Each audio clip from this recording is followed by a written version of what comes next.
The Tech Policy Design Institute acknowledges and pays our respects to all First Nations people. We recognise and celebrate that, among many things, Indigenous people were Australia's first tech innovators.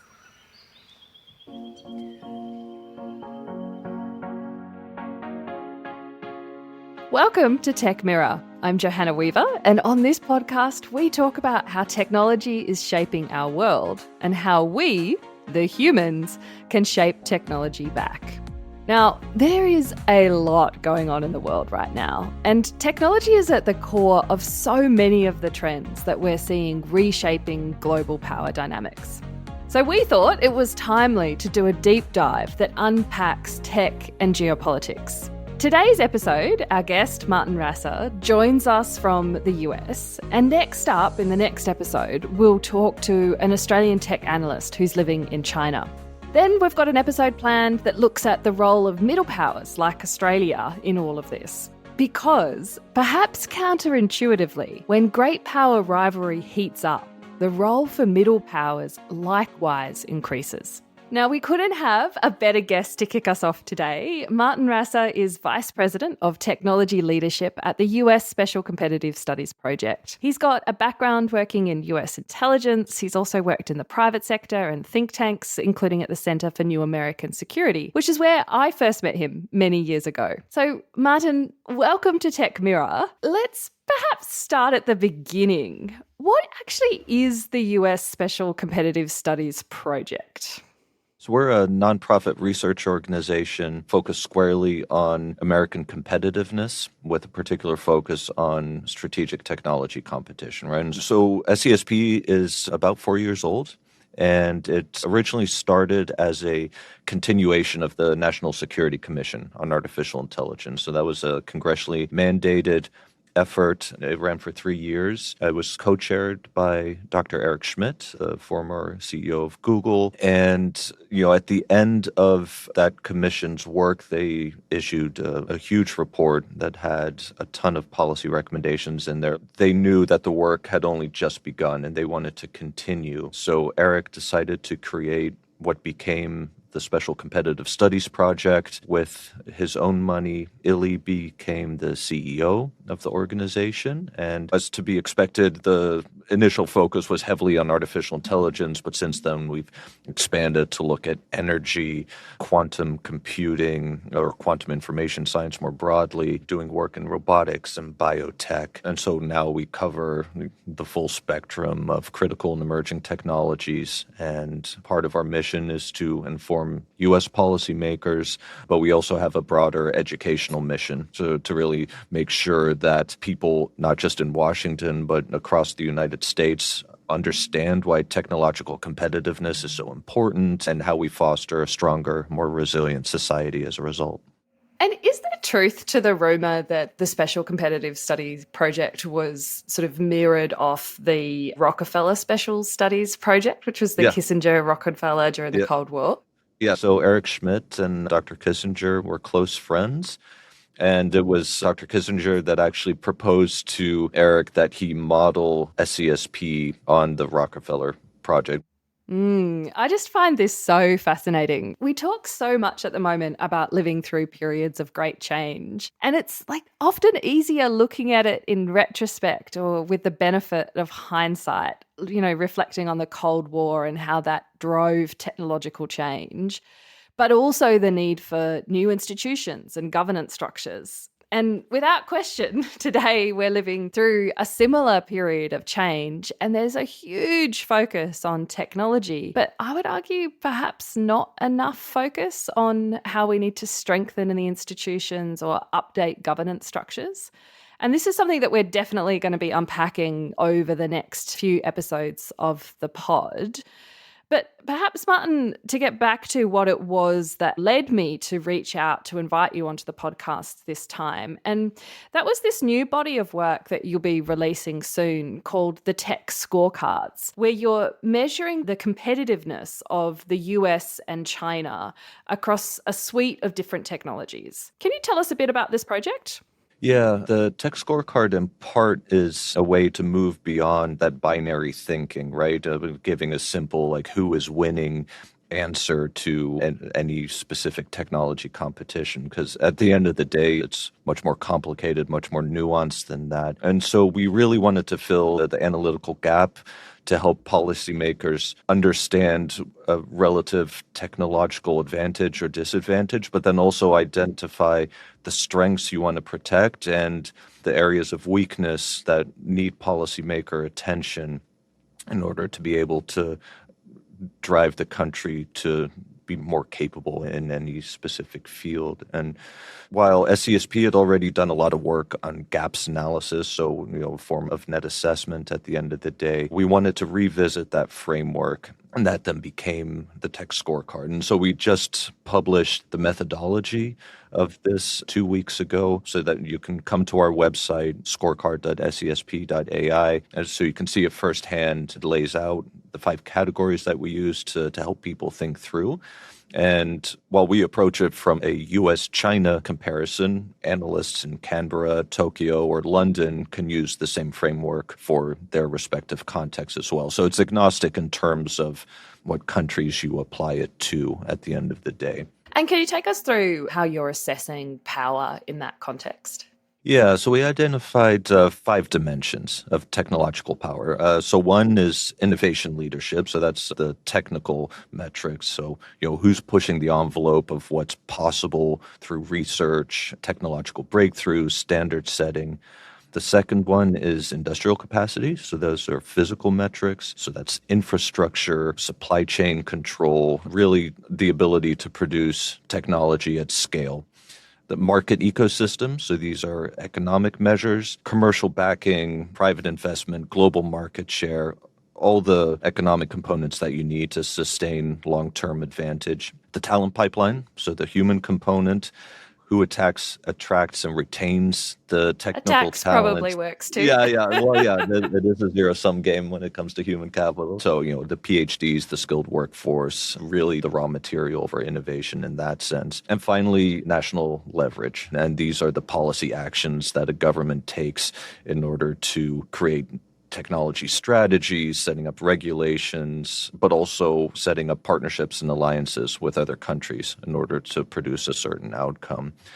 And at the end of the day, it's not a one-size-fits-all model, right? There's tailored metrics, and that all is dependent on the specific technology area that you're looking at, because those will vary if you're looking at robotics versus quantum information science versus autonomous vehicles. There's different metrics that you measure, and the overall weight of those metrics will vary somewhat. So there is a human element, a qualitative component that comes into it as well. So the framework is really meant to augment how we think about technology competition. We don't intend that you could create a model and automate that type of analysis. We don't think that's the right way to go. And so as you're describing that, it really jumps out to me how many of those concepts that you're talking about from the Tech Scorecard are quite similar to TIPD's AI agency tool. Now, these 2 frameworks are measuring very different things. One looking at AI agency, one looking at tech competitiveness more broadly. But it's really interesting how so many of these concepts are quite similar in terms of framing, things like access, control, choice, leverage, and opportunity. So we'll perhaps circle back to that again in future episodes. But I want to pick up on something else that you said there, Martin, when you were referring to the need for these scorecards to have nuanced data sets behind them to capture an accurate picture of competitiveness. Is it difficult when you're looking to gather data on the US and China to find data from those 2 very different jurisdictions that is both reliable and comparable? Yeah. I mean, that's always a challenge, right? And even, the most exquisite intelligence agencies on the planet still are not able to have a complete picture, of course. That's where human expertise and human judgment comes in as well, because as advanced as a lot of the large language models have become, that type of assessment is still something that I think humans are much better positioned to do. And so because we're doing this all with publicly available information, I think by default, you already know that you're dealing with probably 80 to 90% of what you need to know. But then there's the issue of, well, how trustworthy is the information that you have at your fingertips? Now, with China, a problem is that we know there are incentives to fudge the numbers for certain types of outcomes. Sometimes government is doing that in order to paint a rosier picture. Sometimes the researchers themselves are doing that to be able to justify the money that they're spending. But we do have ways of comparing and contrasting various data sources. So in addition to information that we find ourselves through various resources, we also work with several private sector entities that specialize in open source intelligence on China. And so we're able to, I think, piece together a fairly accurate picture of what's happening. At the same time, there's challenges for that in the United States as well in order to get the most comprehensive data, because there's also incentives to fudge the numbers sometimes. But at the end of the day, overall, we feel quite confident in our assessment, particularly the strengths of the blue team, so the United States in this case. So for our upcoming industrial robotics tech scorecard, we consulted with numerous experts in the field. So these are leading academics, founders of robotics companies, venture capitalists, and so forth that have a very granular understanding of the U.S. ecosystem, and at the same time also have quite good insight into China's ecosystem. And several of the people we spoke with travel to China regularly to visit robotics companies, go to the big trade shows and conferences. And so overall, we feel quite confident that we have as good of a picture as you can expect, given some of the limitations that I mentioned earlier. So you've released the methodology. Do you have a timeline in terms of when our listeners can expect to come back to this website and see the scorecards being released? So the robotics scorecard should be live the 18th of March is what we're aiming for. Soon to follow will be the quantum tech scorecard, and we have an advanced draft of one on autonomous vehicles. And then we have a series planned for the rest of the year. Our goal is to update these tech scorecards on a regular basis going forward. SCSP also has a live program that we do, and we created a special ticker, so it's in the style of a stock ticker where it can just give you a quick, okay, yeah, US is leading here, China's leading here, this area is contested. Listeners in Australia are very familiar with the ASPE tech tracker. I think the level of interest in these types of products is always extremely high. So we'll put the links to that in the pod notes.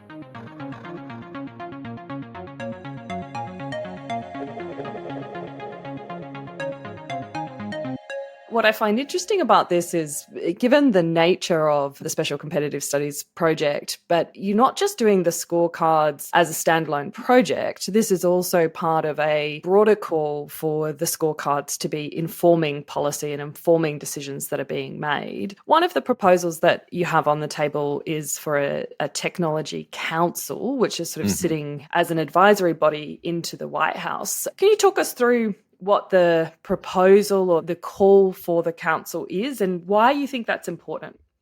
Yeah. So the original proposal actually dates back to the National Security Commission on AI days. So SCSP, as a successor organization, has echoed and endorsed that recommendation. At the end of the day, the United States' biggest hurdle to creating and crafting sound tech policy is that we don't have a focal point within the U.S. government to do that, right? There's pockets of excellence scattered throughout various departments and agencies, but there's no one place that unifies all that knowledge and uses that then as a foundation for policy recommendations.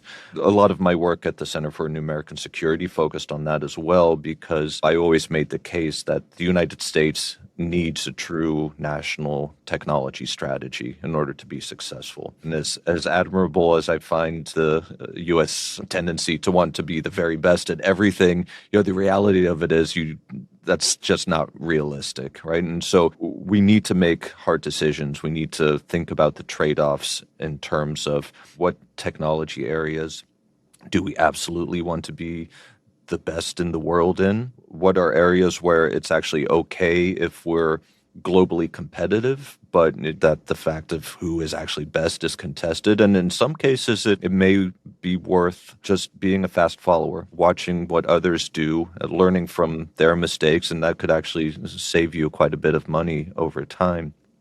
What we need to do as a country, and our political leadership needs to articulate this, is where do we want to be as a country 20, 30 years from now? Because that then will inform what technology areas where we want to focus most of our efforts. Because if you think back to, just looking at today's economy, what is critically important, semi-conductors, the internet, and the global positioning system, right? And those technologies date back to research and development investments that the U.S. government made in the 1950s and 60s. The transistor, ARPANET, and early positional satellites. And we're not having those types of discussions right now about what we believe the U.S. economy will be built on 2 generations from now. And at the same time, there's also a lot of downward pressure on R&D investments, particularly when it comes to basic R&D. The U.S. government is doing less and less of that. It's also not an area that private industry is particularly interested in investing because the return on investment is so uncertain. And so the United States is in a tricky position, particularly when we have China investing a lot of money in R&D, and they're pursuing a strategy of overbuilding to ultimately overmatch its competitors in the Western world. And if we don't come to a more realistic projection of what we actually want to achieve, we're going to be making a lot of wrong calls. And we're going to scatter ourselves over too many different lines of effort with, at the worst case outcome, that we end up not being particularly good at anything, as opposed to being very good at a few things and reasonably good in other areas. Oh, so there's so many threads I want to pick in there, Martin. So I just want to double tap on the importance, and it's exactly the same in the Australian ecosystem, of pockets of excellence, but the real need for coordination across the policy framework. I think the important part of that is also that if you don't have that coordination, it's not only are we going to be focusing on the wrong technologies, but it's also recognizing the power dynamics that exist within government, and how when you're sort of sitting at that trifecta of national security or a security perspective with a societal impact perspective and an economic impact, often the people from a national security community, the economic arguments will outweigh the longer term societal impact arguments in short term, particularly in Australia where we have sort of 3-year election cycles. The other part that I really want to get you to expand on is the point you were talking there about the way that China is diffusing technology. Can you speak about that in terms of your observations of how China's technology diffusion model differs from a US diffusion model? Yeah, well, it's very much state-driven, right? No surprise given the governmental structure there. But Beijing is willing to spend money inefficiently in a lot of cases in order to achieve scale. And Beijing is often willing to be good enough and not necessarily the absolute best. And you're seeing that play out right now in artificial intelligence in particular, right? Where US companies are focused on building the most exquisite large language models. Beijing has largely directed its AI ecosystem to focus on good enough models, in part because they have to, because they're being denied certain types of semiconductors and they don't have access to semiconductor manufacturing equipment to be able to make more advanced chips, but also the recognition that you can achieve some very good capabilities by spending a lot less, or in this case through, there's still, of course, technology theft taking place, but then the strategy of inferencing. So in effect, building off of US breakthroughs, but doing it with much less time and energy and money that is required. And through that strategy, combined with really pushing AI use cases throughout the Chinese economy, Chinese society, already the public sentiment towards artificial intelligence in China is much more positive than it is here in the United States. And it's pretty stark. It's public approval of AI in China is somewhere around 80%. It's less than half that in the United States. There's a lot of skepticism here. But the more readily people start using artificial intelligence enablers and tools in their day-to-day lives, the more trusting they become, and it becomes just a normal part of your day. That then also gives Chinese companies a leg up in exporting their products, their tools to other parts of the world. And American companies will have a hard time competing because U.S. models cost so much more. And so one suggestion I would have is that the techno-democracies work together to create a viable open source alternative to these Chinese models. So a good enough model that is affordable and works in the context of the global South, for example. And this is an issue that at this point, very few people in the United States are talking about. But it goes back to those technology alliance discussions that we were having a few years ago when I was at CNAS. All those issues remain valid today, if anything, are even more urgent now, given what a formidable technology power that China has become. The amount of improvement and achievement that China's had just in the past 5 years is remarkable. And now we've seen in the new 5-year plan, they are pushing both feet on the gas pedal to go even faster. If we're looking at China diffusing with a good enough model that is cheap and accessible out, at the same time as we're hearing, and at this stage, it's only media reporting, I think it's largely coming off one Reuters report about the Trump administration reverting back to sort of enliven a Biden administration policy around the licensing of AI for allies and tiered countries to control much more the access to cutting-edge frontier US AI models. I understand sort of the strategic motivation behind that. But when you look at it from tighter controls over US technology, less control, proliferation of the Chinese technology, these controls being embedded through societies, my concern of that approach, if we're not adopting and leaning into this techno-democracy third set of AI model, is that actually we're kind of handing and giving a gift to China to say we're almost ceding that space. I'm really interested in how, given the current dynamics of the Trump administration and the reverberations that that's having around the world, as Australia, we would normally have looked to the US to be sort of spearheading that type of, techno-democracies coming together to provide an alternative to a Chinese product. Certainly, many of the people I'm talking to are now saying we can't look to the US for that type of leadership. How is the conversation on these topics happening in Washington? And how, does that make you uncomfortable hearing me say that that's sort of the vibe in Australia, that we can't look to the US for that leadership?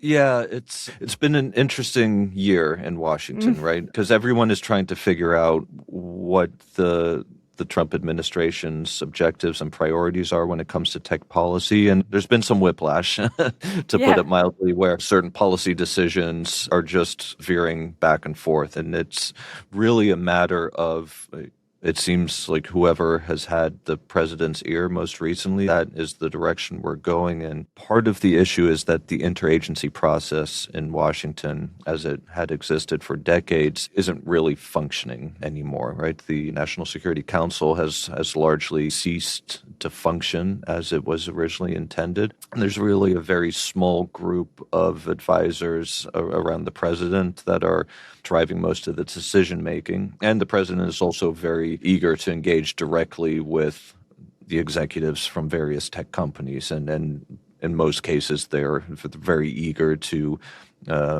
focus on exports, including to China. Now, that said, the administration isn't a monolith, and neither is the U.S. Congress. I'm very encouraged, for example, by the Pax Silica initiative, because this is very much a multilateral approach, in this case on semiconductor and critical mineral supply chains. Just quickly, let me jump in here to explain what the Pax Silica initiative is. Pax Silica is a joint US-led initiative that was launched with very little fanfare back in December in 2025. And I think this is best summed up with a quote from Jacob Hellberg, who's the US Undersecretary for Economic Affairs. And he described Pax Silica in these terms. If the 20th century ran on oil and steel, then the 21st century runs on compute and the minerals that feeds it. This historic declaration, Pax Silica, hails a new economic security consensus, ensuring aligned partners build the AI ecosystem of tomorrow, from energy and critical minerals to high-end manufacturing and models. So clearly I shouldn't be a dramatic reader, but in essence, this proposal is looking at diversifying and securing supply chains, things like silicon and the critical minerals that are essential to all modern technologies. And what's particularly interesting about this declaration is that when it was first announced back in December last year, it was a pretty small group of countries. The US, Australia, the Republic of Korea, Japan, the UK, Singapore, and Israel. But since then, it's expanded, and it now includes countries like the UAE and Qatar, with Taiwan as a non-signatory participating economy. So this is an example of a new form of initiative that we're increasingly seeing in this transactional new world order. We had the Critical Minerals Forum here in Washington several weeks ago that appeared to be quite successful from initial readouts.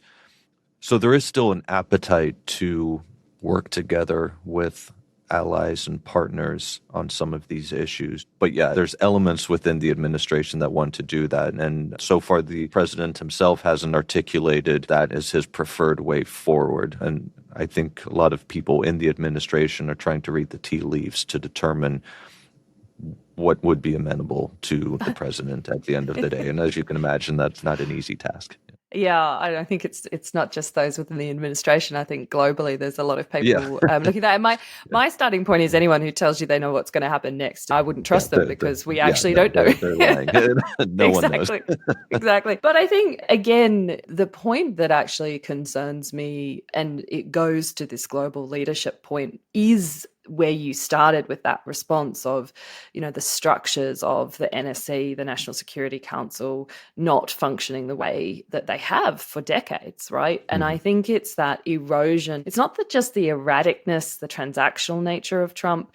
I think it's also the damage that is being wrought through the administration, through what we would call in Australia the public service. I do recognise that there are still incredibly good people within the US administration working to do the right thing and to position the US not just for this government, but for whatever comes next. But I think that erosion of the institutions of government is more concerning to me than Trump's behaviour, because I think it has a much longer term impact on the ability for the US to bounce back into a global leadership position.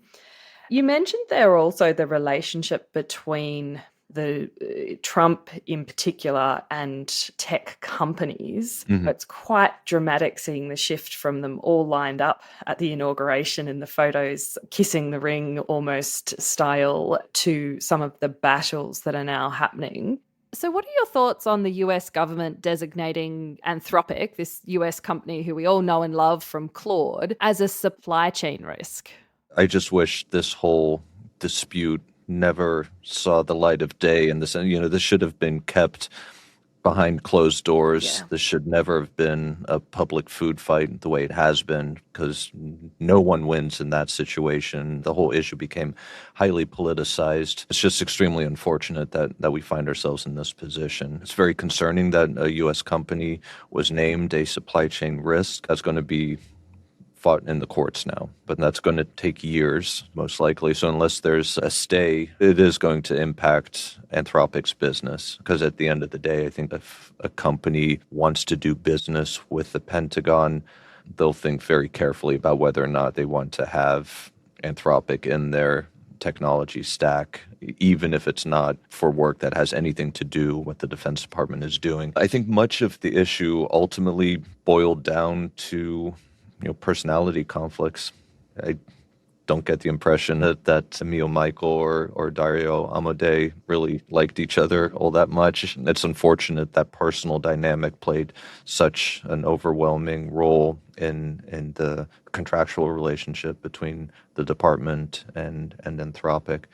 I wouldn't wouldn't want to make a prediction on how this is going to play out. This is going to be a very complicated legal case. The flow-on implications of this, obviously, we've seen flocking of people to an Anthropic product, Claude, because of the stand that they've taken. But I think what's lost in the focus on that is the big businesses that have built Anthropic into their products who are now questioning whether or not they can continue to use them. Yeah, exactly. And that's ultimately where the bulk of Anthropic's revenue comes from, right?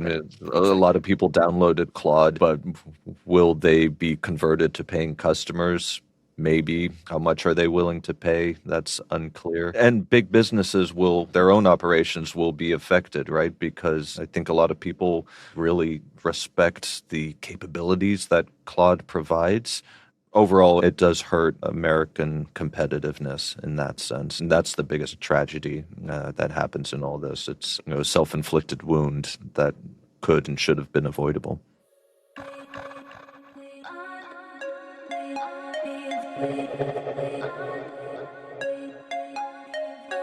How do you think more broadly about the role of the private sector? So what do you see as a best case scenario in that relationship between the private sector and the US government? The US government did a lot of work over the past 10 years in particular to build trust with companies in Silicon Valley in particular. So it still remains to be seen how much of that trust has been eroded with regards to the Anthropic dispute. So far, it seems like the tech companies are willing to just keep moving forward. OpenAI announced a deal with the Department of Defense shortly after the Anthropic dispute. And I think the other tech companies, by and large, are pragmatic enough to understand that the national interest is still very important.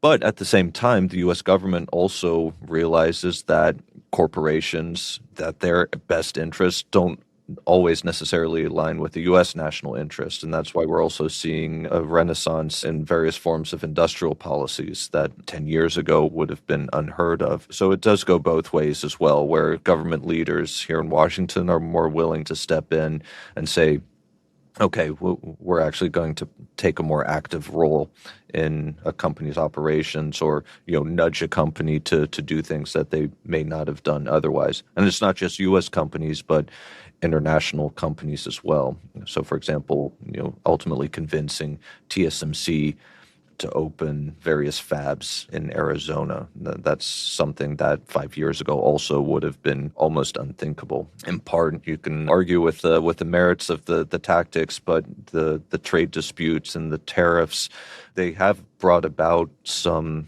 pretty significant changes. It's not always a willingness to do that, but out of necessity. But there have been decisions made by company leaders that just on paper would be quite surprising if you look at the impact to their operations.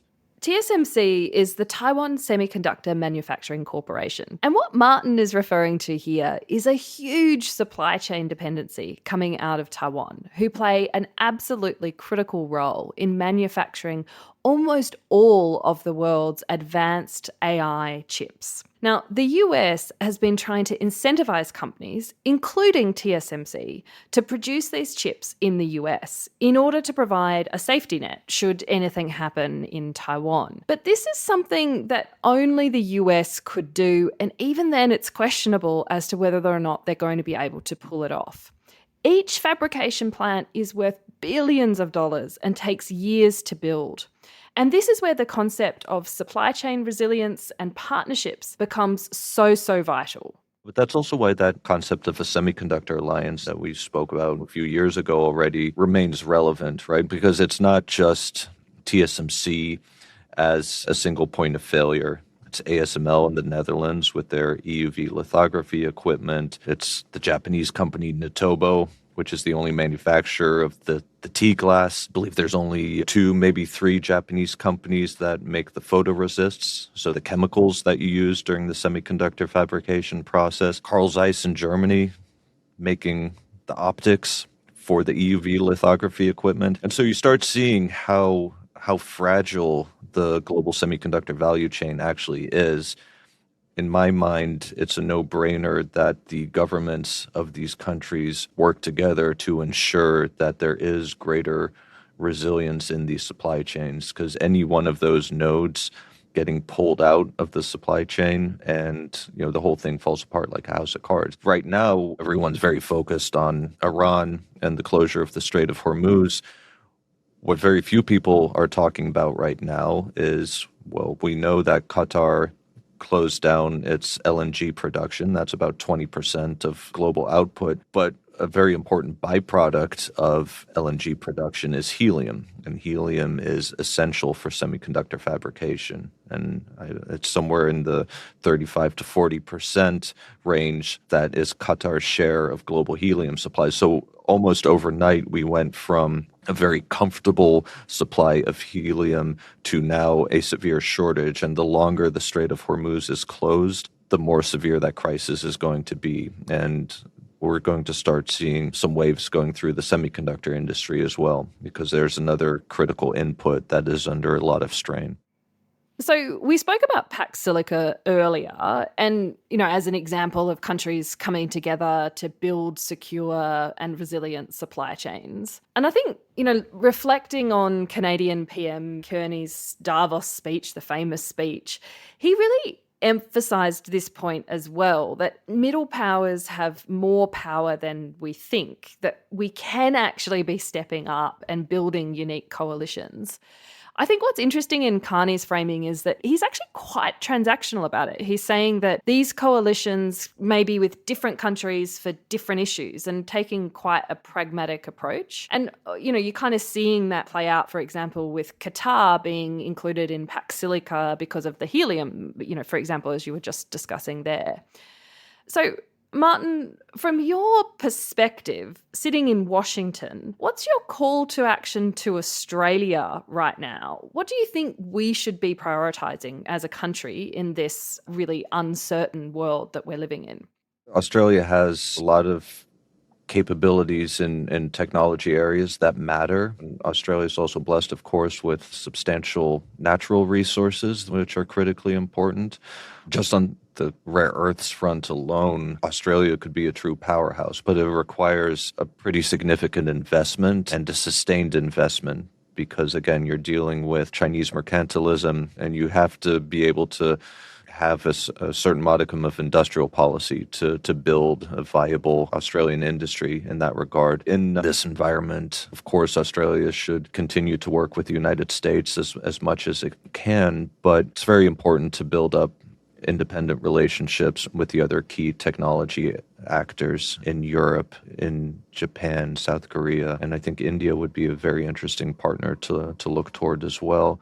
Europe in particular, it's been a wake-up call, right, with the state of the transatlantic relationship right now. I think people are waking up to the fact that the old way of doing business is not going to be a recipe for success anymore, and that's a realization that Canberra can tap into, and start dialogues on how Australia and the EU, Australia and the UK can work together more effectively on specific technology areas. That would be my recommendation ultimately is, yes, keep working with the United States because, again, the current state of affairs will pass, things will get better, but at the same time, you need to hedge your bets just like everyone else is. It's just this ultra-realist approach that we need to take the current state of global affairs.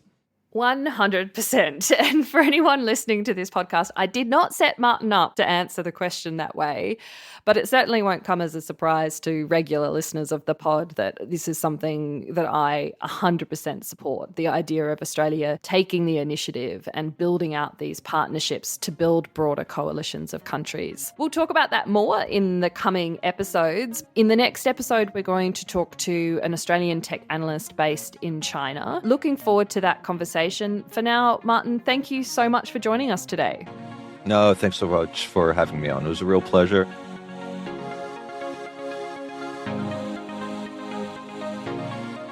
Well, that's it for this episode of Tech Mirror, which is brought to you by the Tech Policy Design Institute. We're based here in Canberra on the lands of the Ngunnawal Ngambri people. If you found today's conversation useful or thought-provoking, please do share it with a friend or a colleague. or leave a review and subscribe wherever you get your podcasts. If you're watching, please don't forget to like and follow. For show notes, you can visit techpolicy.au/podcast. And this podcast was made possible with thanks to the generous contributions from government, industry and philanthropy to the Tech Policy Design Fund, the full details of which are available on our website. The team at Audiocraft produced this pod on the lands of the Gadigal people of the Eora Nation, and Amy Denmaid provided invaluable research support. Music is by Talia Skopelis. A big thank you also to the team at the Tech Policy Design Institute, without whom this pod would not be possible. Thank you for joining us. And as always, get in touch and get involved.